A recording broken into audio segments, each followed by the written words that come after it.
Hello everyone, आज की video में हम ये समझेंगे कि हमारे पास जो भी सेकंड ऑर्डर की पार्शियल डिफरेंशियल इक्वेशन दी जाती है उसको कैनोनिकल फॉर्म में कैसे कन्वर्ट करते हैं।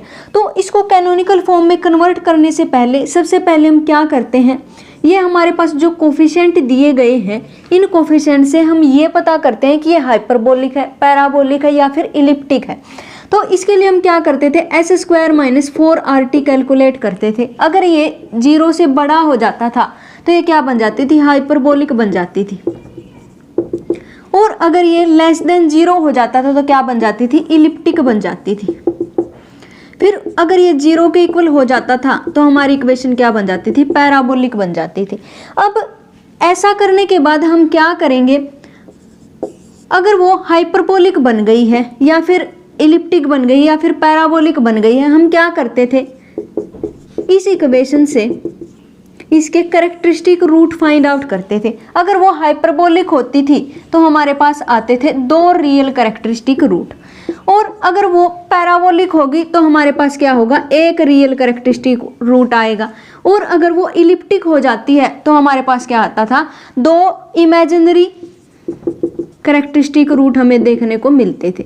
फिर इसके बाद हम क्या करेंगे, कैरेक्टरिस्टिक रूट फाइंड आउट करने के बाद हमारे पास इस इक्वेशन में पुट करके हम कैरेक्टरिस्टिक कर्व फाइंड आउट करते थे। अगर हाइपरबोलिक होती थी तो हमारे पास क्या होगा, 2 रियल कैरेक्टरिस्टिक कर्व देखने को मिलेंगे, और जिनमें से एक कर्व को तो मैं u का नाम दे देती हूँ और एक कर्व को मैं किसका नाम दे देती हूँ, v का नाम दे देती हूँ। और ऐसा करने के बाद मैं मान लेती हूँ कि यहाँ पर x y का फंक्शन आ गया है और v भी किसका फंक्शन आ गया है, x y का फंक्शन आ गया। अब ऐसा करने के बाद मैं क्या करती थी, PQRST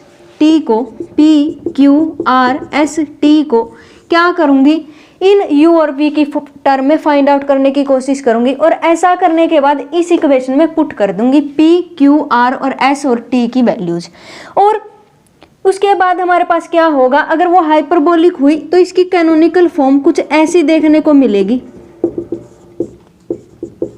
UVZ, ZU और ZV।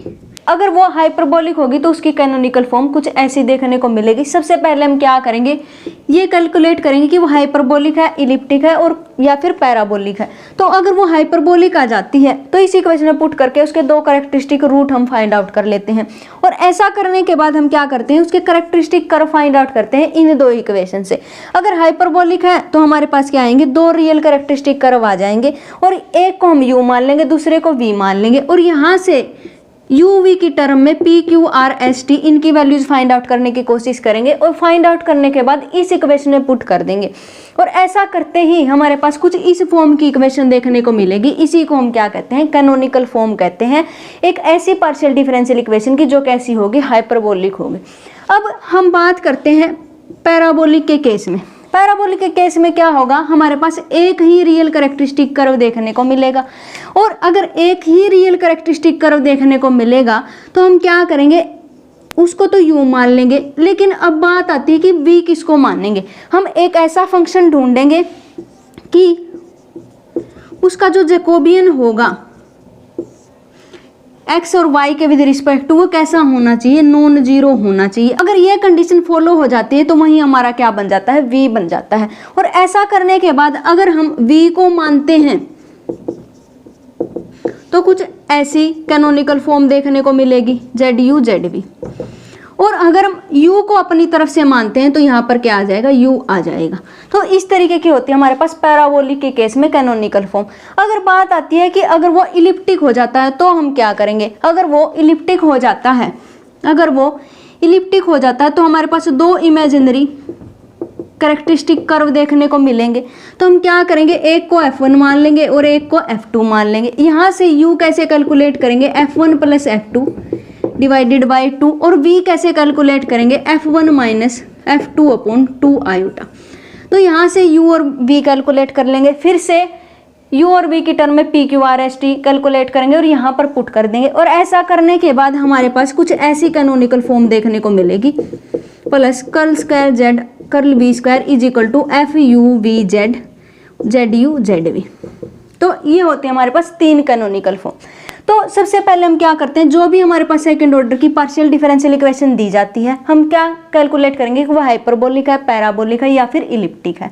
ऐसा करने के बाद उसके कैरेक्टरिस्टिक रूट फाइंड आउट करेंगे, फिर उसके कैरेक्टरिस्टिक कर्व फाइंड आउट करेंगे, और अगर वो हाइपरबोलिक हुई तो उसके पास दो रियल कैरेक्टरिस्टिक कर्व आ जाएंगे, एक को u मान लेंगे दूसरे को v मान लेंगे। फिर क्या करेंगे, ऐसा करने के बाद p q r s t इनकी वैल्यूज फाइंड आउट करेंगे u और v की टर्म में। ऐसा करने के बाद इस इक्वेशन में पुट कर देंगे तो कुछ ऐसी इक्वेशन देखने को मिलेगी। ऐसा करने के बाद इसी को हम क्या कहते हैं, कैनोनिकल फॉर्म कहते हैं। अगर वो पैराबोलिक हुई तो हमारे पास एक ही रियल कैरेक्टरिस्टिक कर्व देखने को मिलेगा। तो हम क्या करेंगे, ऐसा v तलाश करेंगे कि उसका u का और v का जब हम जैकोबियन फाइंड आउट करेंगे with respect to x y तो वह कैसा बनना चाहिए, नॉन जीरो बनना चाहिए। फिर ऐसा करने के बाद फिर से हम क्या करेंगे, P Q R S T की वैल्यू फाइंड आउट करेंगे, यू वी की टर्म में इसमें पुट कर देंगे और कुछ ऐसी कैनोनिकल फॉर्म देखने को मिलेगी। और अगर हमने u अपनी तरफ से माना है तो क्या होगा, ऐसी कैनोनिकल फॉर्म होगी। अगर v हमने अपनी तरफ से माना है तो यहाँ पर v आ जाएगा। तो और फिर अगर हमारे पास वो कैसी हुई, इलिप्टिक हुई तो क्या होगा, हमारे पास दो इमेजिनरी कैरेक्टरिस्टिक कर्व आ जाएंगे। तो यहाँ से u और v कैसे फाइंड आउट करेंगे, ऐसे फाइंड आउट करेंगे और फिर से P Q R S T find out करेंगे, इसमें पुट करेंगे तो कुछ इस तरीके की कैनोनिकल फॉर्म देखने को मिलेगी। अब हम बात करेंगे कि इस P Q R S T इनकी वैल्यूज को कैसे कैसे फाइंड आउट करेंगे। हम P Q R S T इनकी वैल्यूज फाइंड आउट करने के लिए क्या करते हैं, z को किसका फंक्शन मानते हैं, z फंक्शन होता है हमारे पास u का और v का। u v किसके फंक्शन होते हैं हमारे पास, x के, y के और z के। z फर्दर किसका फंक्शन होता है, x का और y का। और इसी तरीके से v भी किसका फंक्शन होता है, x का, y का और z का। z फर्दर किसका फंक्शन होता है, x का और y का। इस नेटवर्क का हम क्या करेंगे, यूज करेंगे ये फाइंड आउट करने के लिए कि p q r s t को u और v की टर्म में कैसे फाइंड आउट किया जाए। मैं मान लेती हूँ कि u किसी x और y का फंक्शन दिया गया है, v भी हमारे पास x और y का फंक्शन दिया गया है। अब मैं क्या करना चाहती हूँ, मैं p की वैल्यू फाइंड आउट करना चाहती हूँ। p क्या होता है, curl z upon curl x, इसके इक्वल होता है। तो z हमारे पास किसका फंक्शन है, पहले है u का फंक्शन, तो हम क्या करेंगे, curl z upon curl u।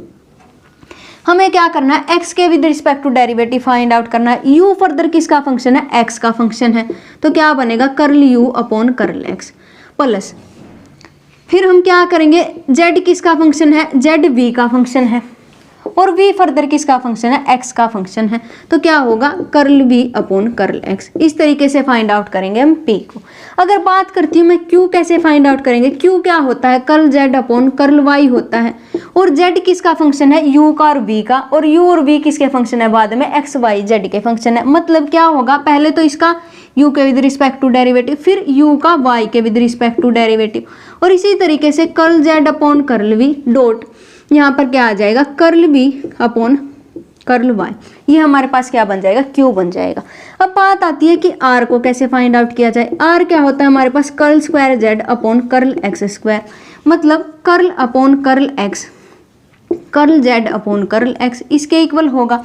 और curl z upon curl x की वैल्यू तो हमने ये फाइंड आउट करी है, यहाँ पर पुट कर देंगे curl z upon curl u dot curl u upon curl x plus curl z upon curl v dot curl v upon curl x। कुछ ऐसा बन जाएगा। अब r की वैल्यू क्या बनेगी यहाँ से, अब हमारे पास z किसका फंक्शन है, u का फंक्शन है, u किसका फंक्शन है, x का फंक्शन है। हमें क्या करना है, x के विद रिस्पेक्ट टू इसका डेरिवेटिव करना है।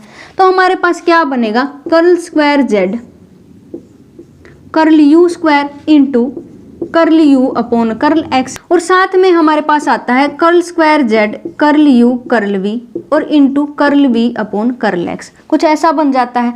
फिर हमारे पास क्या होगा, curl square z upon curl v square into curl v upon curl x, और साथ में हमारे पास क्या आता है, curl square z curl v curl u into curl u upon curl x। कुछ ऐसा बनता है हमारे पास r। यहाँ से s किसके इक्वल बनेगा, s हमारे पास इक्वल होता है curl x into curl y, इसके इक्वल होता है। तो हमारे पास क्या होगा, curl x into curl z upon curl y। ये वैल्यू यहाँ पर पुट कर देंगे, curl z upon curl u dot curl u upon curl y plus curl z curl v, और साथ में हमारे पास कुछ ऐसा बन जाएगा। तो इसको हम कैलकुलेट करने के लिए क्या करेंगे, फिर से curl square z curl u square dot curl u upon curl x, और साथ में हमारे पास होता है curl square z curl u curl v into curl v upon curl x. और इसी तरीके से हम क्या करते हैं, यहाँ पर ऐसी ऐसी टर्म दिखाई देती हैं। तो इसी तरीके से एस कैलकुलेट करते हैं। जब हम टी कैलकुलेट करने जाते हैं तो क्या होता है कि curl square Z upon curl Y square इसके इक्वल होता है, मतलब curl upon curl Y curl Z upon curl Y. इसी तरीके से हम टी को भी फाइंड आउट करते हैं और क्या करते हैं, दी गई इक्वेशन में पुट कर देते हैं और हमारी इक्वेशन किसके अंदर आ जाती है, U V Z Z U Z V. तो यही थी हमारी आज की वीडियो जिसमें हमने समझा कि हाइपरबोलिक, इलिप्टिक और पैराबोलिक इक्वेशन की कैनोनिकल फॉर्म कैसे कैसे फाइंड आउट कर सकते हैं। इसे नेक्स्ट वीडियो में हम हीट इक्वेशन के बारे में पढ़ेंगे। तब तक के लिए stay connected, have a nice day, thank you.